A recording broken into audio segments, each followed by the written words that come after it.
Hadis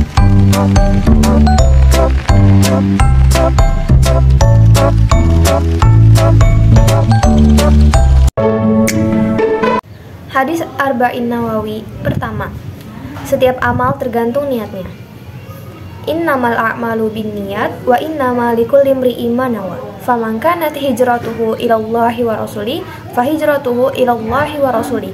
Wa man kanat hijratuhu lidunya yusibuha aw imra'atin yankihuha fahijratuhu ila ma hajara ilaihi.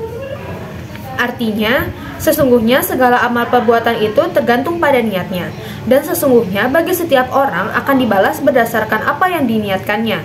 Barang siapa yang hijrahnya karena ingin mendapatkan keridhaan Allah dan Rasulnya, maka hijrahnya kepada keridhaan Allah dan Rasulnya. Dan barang siapa yang hijrahnya karena dunia yang dikehendakinya atau karena wanita yang ia ingin nikahi, maka hijrahnya akan bernilai sebagaimana yang diniatkannya. Hadis riwayat Bukhari dan Muslim. Penjelasan hadis yang pertama, syarat niat. Ulama sepakat bahwa perbuatan seorang mukmin tidak akan diterima dan tidak akan mendapat pahala kecuali jika diiringi dengan niat. Dalam ibadah inti seperti sholat, haji, puasa, niat merupakan rukun.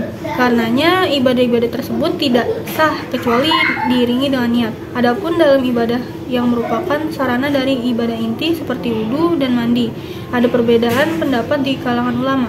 Mazhab Hanafi menyebutkan bahwa niat merupakan penyempurna untuk mendapatkan pahala, sedangkan mazhab Syafi'i dan ulama lain menyebutkan bahwa niat merupakan syarat sahnya sebuah ibadah. Oleh karena itu, ibadah-ibadah tersebut tidak sah kecuali diiringi dengan niat. Yang kedua, waktu dan tempat niat.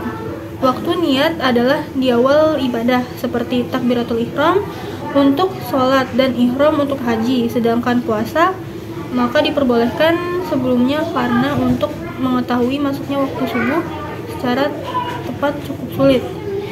Niat bertempat di dalam hati, jadi tidak disyaratkan untuk diucapkan. Namun demikian boleh saja diucapkan untuk membantu konsentrasi hati. Juga disyaratkan menentukan secara tepat ibadah yang hendak dilakukan.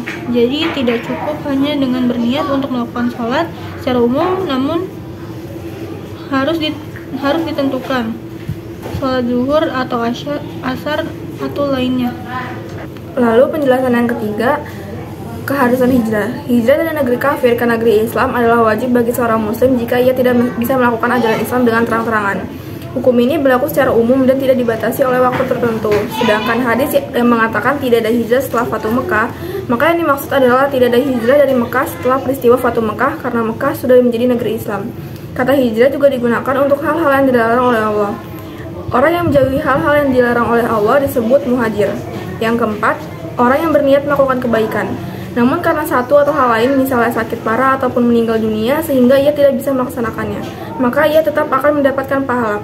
Al-Baidawi berkata, amal ibadah tidak akan sah kecuali diiringi dengan niat, karena niat tanpa amal diberi pahala. Sementara amal tanpa niat adalah sia-sia. Perumpamaan niat bagi amal ibarat ruh bagi jasad. Jasad tidak akan berfungsi jika tanpa ruh, dan ruh tidak akan tampak jika terpisah dari jasad. Yang kelima, hadis ini mendorong kita untuk ikhlas dalam segala perbuatan dan ibadah agar mendapat pahala di akhirat serta kemudahan dan kebahagiaan di dunia. Yang keenam, semua perbuatan baik dan bermanfaat jika diiringi niat yang ikhlas dan hanya mencari keridhaan Allah, maka perbuatan tersebut adalah ibadah.